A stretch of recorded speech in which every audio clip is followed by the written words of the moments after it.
The launch of the FedNow service was a milestone for the Federal Reserve.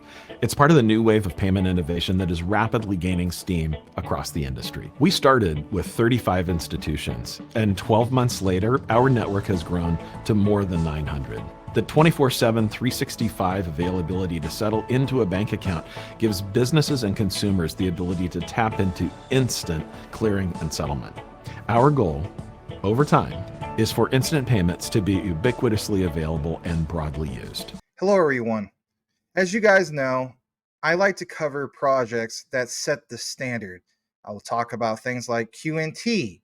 But in today's outline in regards to Stronghold SHX, something caught my attention, and that is Stronghold being a standard in itself moving forward. What am I talking about in that reference? Well, smash that like, consider sticking to the end of the outline because you're going to want to see how we do all these particular connections, and more importantly, why it really matters. So let's jump into the material, and a special shout out to Green Knuckles who posted this. Tagged me on X. I decided to get more into the weeds of even Stronghold once again because it's things that we don't really know about, right? Is it bigger than most people realize? The answer is yes. So check this out.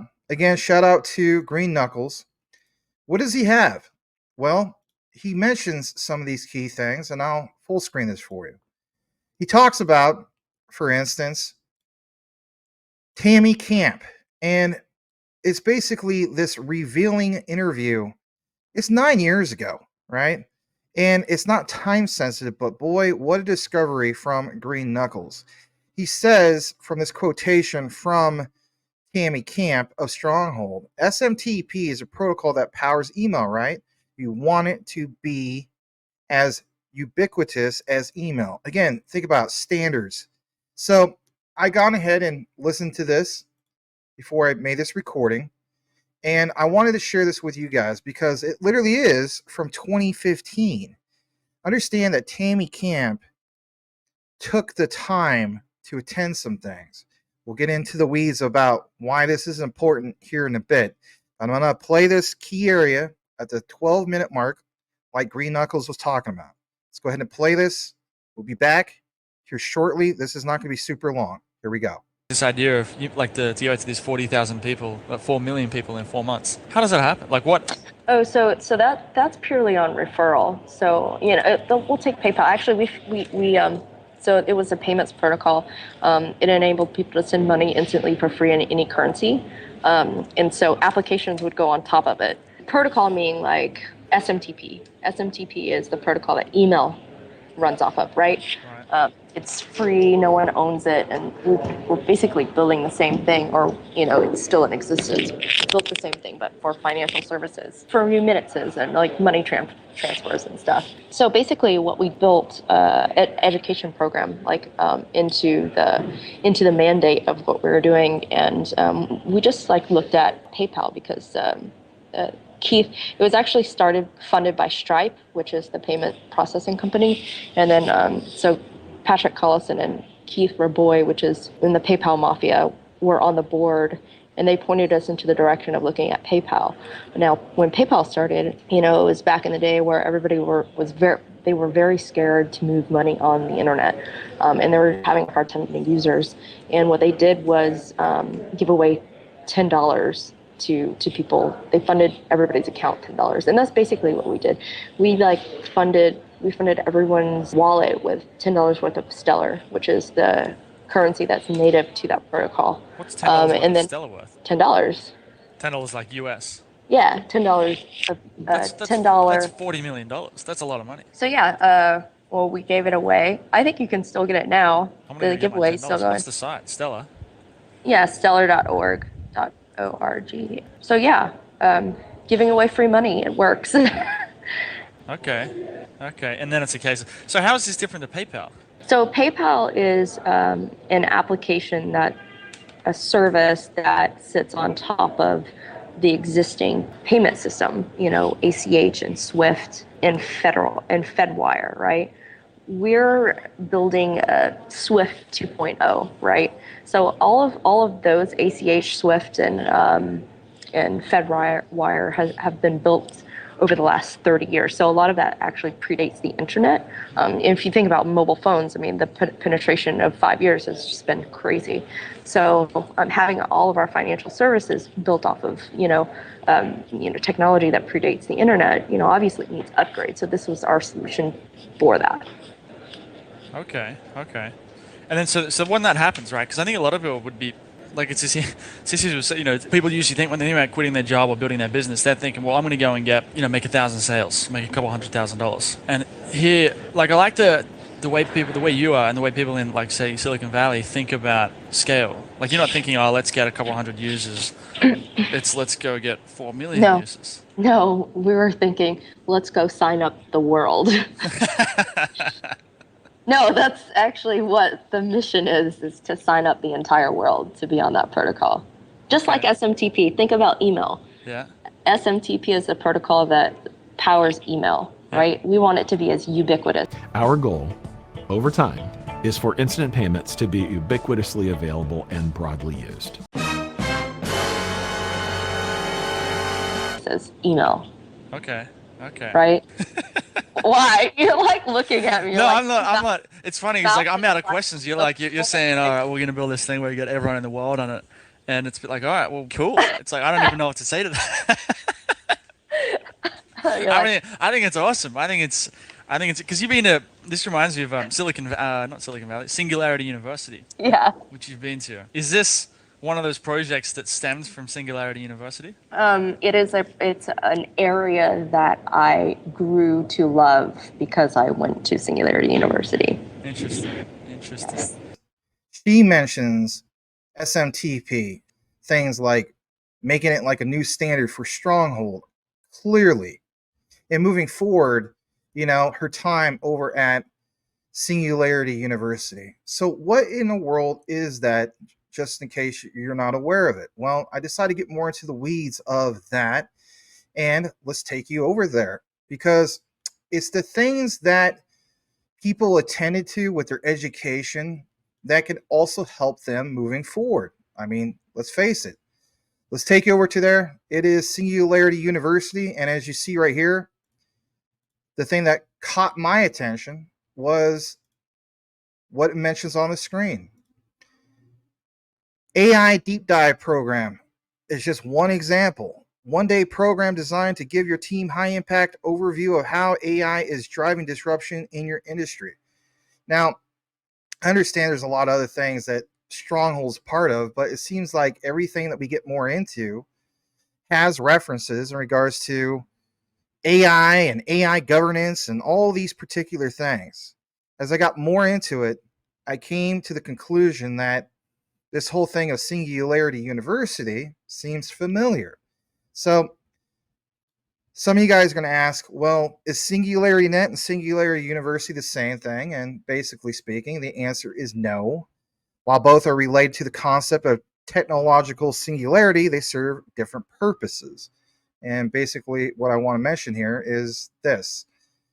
You have to keep in mind that Singularity Net is a decentralized marketplace for, of course, AI services. It also aims to, create a global brain, if you will, by connecting various AI algorithms. You get the gist, right? Singularity Net merged with things like Fetch and another particular project, right? Ocean Protocol. Again, it's not the same thing. Singularity University, on the other hand, which is what Tammy Camp attended back in the day, is an educational institution, of course, focused on exponential technologies. So what did she gather from the program? Do I have any visual that will show some significance on why I think it's important to point out to you? Well, I have that, and I'm going to take you over to that as we speak.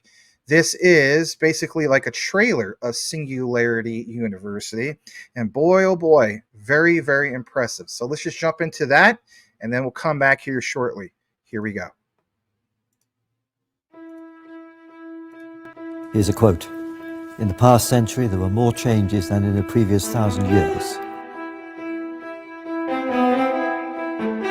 The rate of change is explosive to the point that our ability to understand the implications of it is going to be out of our grasp very soon. Our intuition about the future is linear, not exponential. It makes a huge difference. The impact of these things is completely unpredictable. We can't know what the future is going to be, but we can influence the future. I had sort of a very simple metric now I use, which is, are you working on something that can change the world? Yes or no? The answer for 99.99999% of people in the world is no.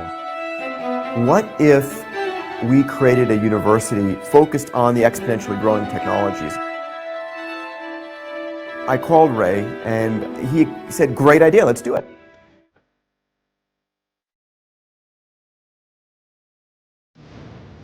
Welcome to SU. Pleasure to have you here. Ray? We're off and running. The mission of Singularity University is to bring together people from many different backgrounds who are aware of exponential growth of information technology and to really address the implications of that so that we can understand where society is going. I'm one of the guys trying to build a quantum computer, and it's really rough going. Every week in China, a new coal plant is built. Every single week. It's going to triple its consumption of energy. The idea behind the team project was having these incredible students actually put their learning to work. Pick a project that will affect 1 billion people positively in 10 years. If we could generate 10 ideas, can they impact 1 billion people? Can they positively impact 1 billion people? Think about that, the fact that literally a group of students can touch the lives of 1 billion people today. 30 years ago, that would have sounded ludicrous. Today, we can point at dozens of companies that have done just that. Can we inspire people to focus on it long enough and hard enough to go and make it happen? I think 9 weeks to change the world is an awfully big burden. We think we are going to sit here as a group like 40 people and agree? That's naive. If you don't like the idea, then that's it. Forget the disagreement. Let's just be friends and work together. This doesn't work like this. You've got to do 3 things to be successful. You've got to create like a god, command like a king, and work like a slave. Changing anything that we've done for decades is risky.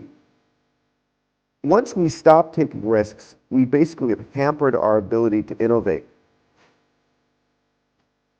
The world's biggest challenges can be solved. That's a mindset.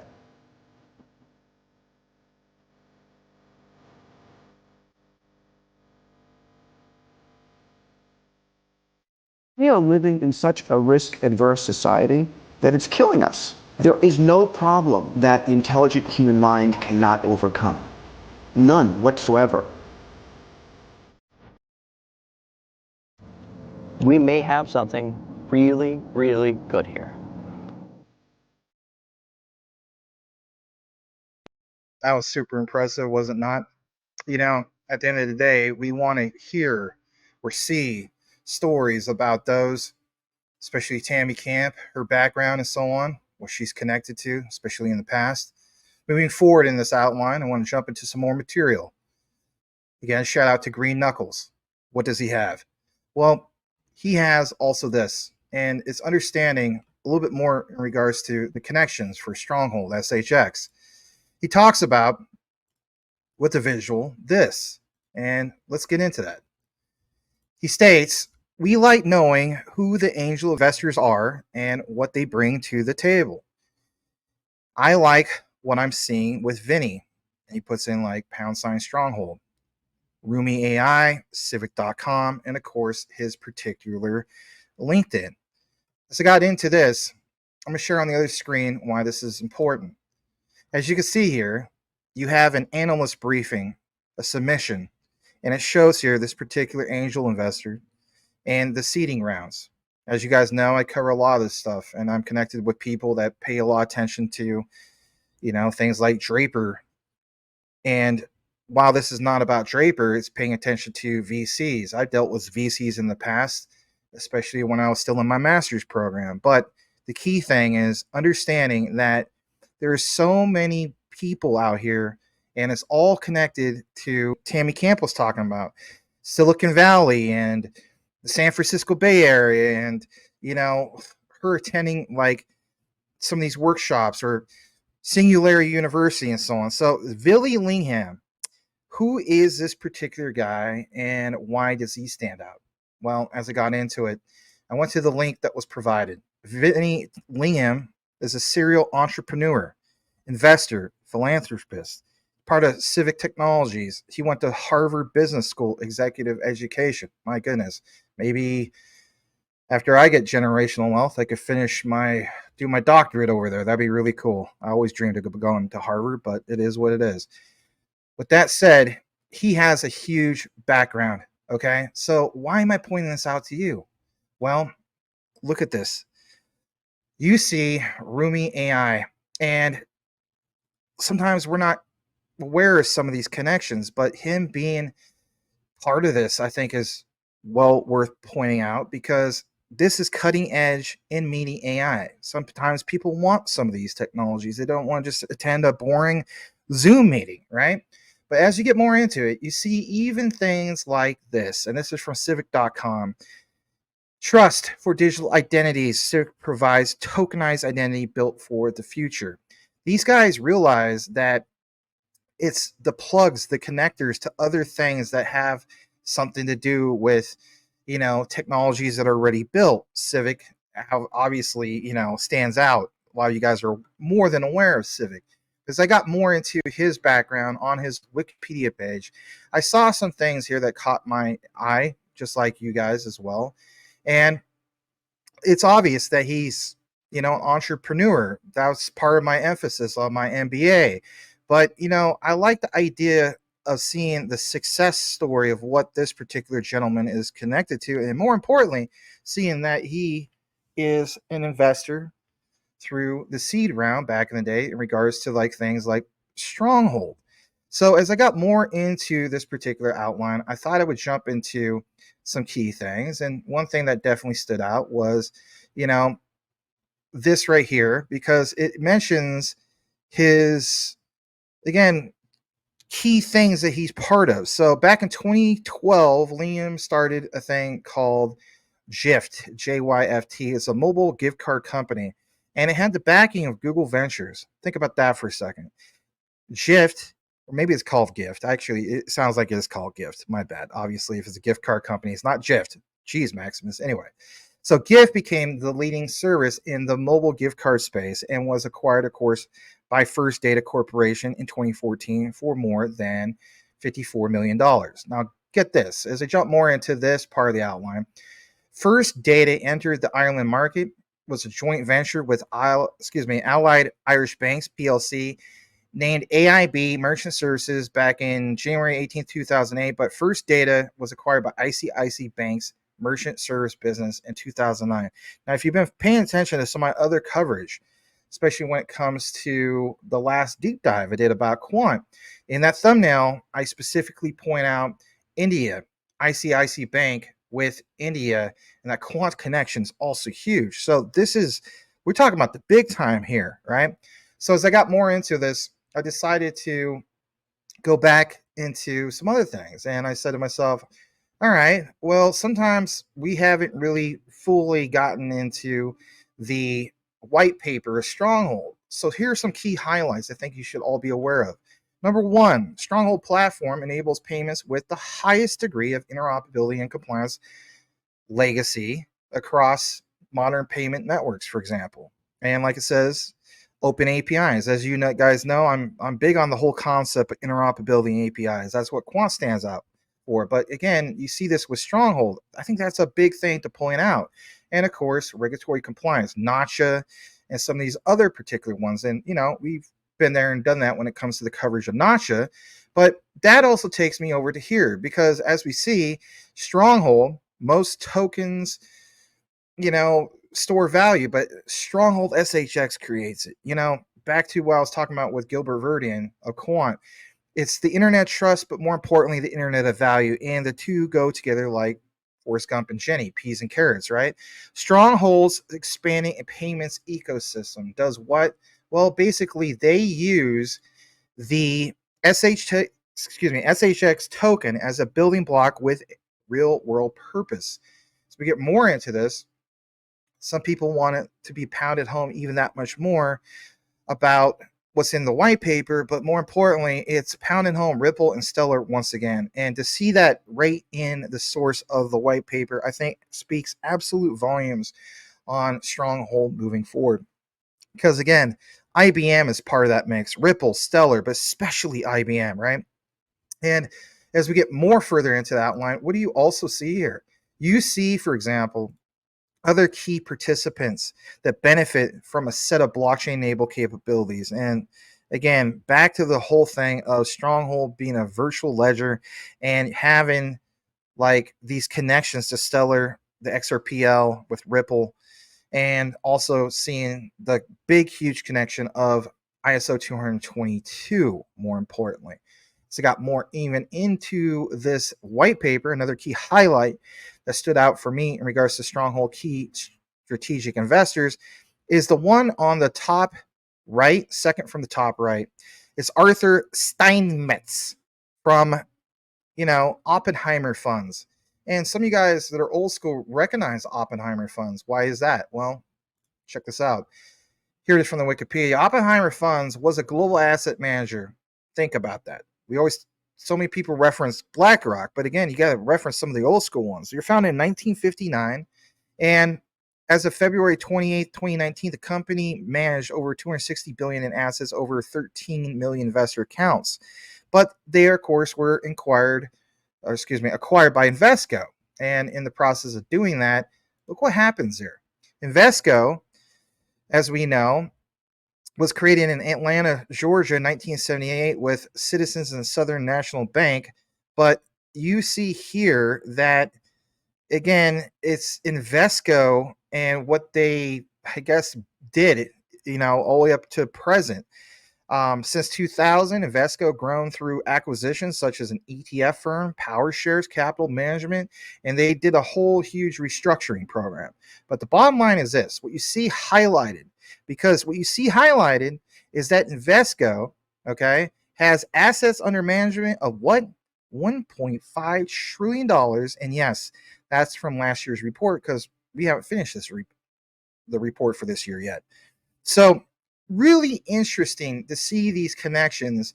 Again, these bigger players, they're not going to waste their time. All these people that are flooding, for example, Stronghold, especially point out things like, that circulating supply, they could just dump and so on. I get that, but also keep in mind there's token burns. Are you aware of that? And I'm not going to do what everybody else does and get into the weeds of the token burns, but that's a real thing as well. As we get further into this, check this out. Back into the white paper, expanding the Stronghold participant pool. Are you aware of some other key things here? And that is merchant financing program. Think about it. Introduction of administrative fee paid in what? SHX. Having a rewards token for some of the institutions, that creates a big sense of not just utility and motion, but if anything, creates supply and demand mechanisms. And we've already been there when it comes to the whole thing of FedNow. So Stronghold, as we know, is definitely partnered with Notch and IBM. But again, to provide what? Financial services and create financial infrastructure for the unbanked population. Don't ever forget it, because back to what Tammy Camp was sharing earlier in regards to not just trying to get maybe 4 million people or 40 million. She said literally the entire world, right? As we get further into this, let's jump over to FedNow just briefly. And what you'll see here is in explore.fednow.org. In this particular technical overview, this PDF, you see plain as day the FedNow service network architecture, how, more importantly, that like the other Federal Reserve payment systems, the FedNow service is accessible via communication channels provided, of course, by Federal Reserve banks, Fedline solutions. But it's the access, right? So there's participating financial institutions part of this. And, most of us know about FedNow, but I want you guys to put some significance on this key area, and that is the participants exchange messages with the FedNow service using IBM MQ client. Now, as we know, when we talk about messages, what really stands out there, everybody? Well, it's ISO 222, because when people talk about like Swift of the past with MT, It's going to that next era with ISO 222 messaging, right? But how do we see great examples of FedNow, IBM, and taking all this, like the entire basket, and where do we go moving forward? Well, as you will see right here, it's understanding some key connections. And number one is how the FedNow MQ servers are basically in part of this mechanism, if you will, of a solution with FedLine. The FedNow MQ environment operates as a single cluster across sites, allowing participants to do what? Connect to a server at any site. And here's the breakdown. As you can see, the customer zone. What's a good way of looking at it? If Stronghold is definitely part of that customer zone. And this is a visual that, even though it doesn't say Stronghold, understand what is being used at play, especially through that IBM partnership that they have going on. So you can see how this is mapped. You can see how it goes to like the Federal Reserve Bank zone. And more importantly, kicking in the mechanism of making like all this flow through what though? Well, Federal Reserve banks. And again, I thought this was a nice representation. I didn't see a lot of people sharing this particular one, but here's why this is so crucial for your understanding. Because back to Stronghold case study, some of you guys are into case studies. I used to like it back in college days, and I still like it because it's educational. IBM leverages Stronghold's blockchain infrastructure to do what, everybody? Transform payments, plain as day. And as you get into it, again, you clearly see the significance of IBM. And again, it may seem as though the IBM, man, they're into everything. They're not really into everything. They're into quality projects with quality products and services. Instead of waiting 3 to 5 days to clear and settle IBM worldwide transactions that use Stronghold resolve in real time. Don't ever forget about IBM Worldwide.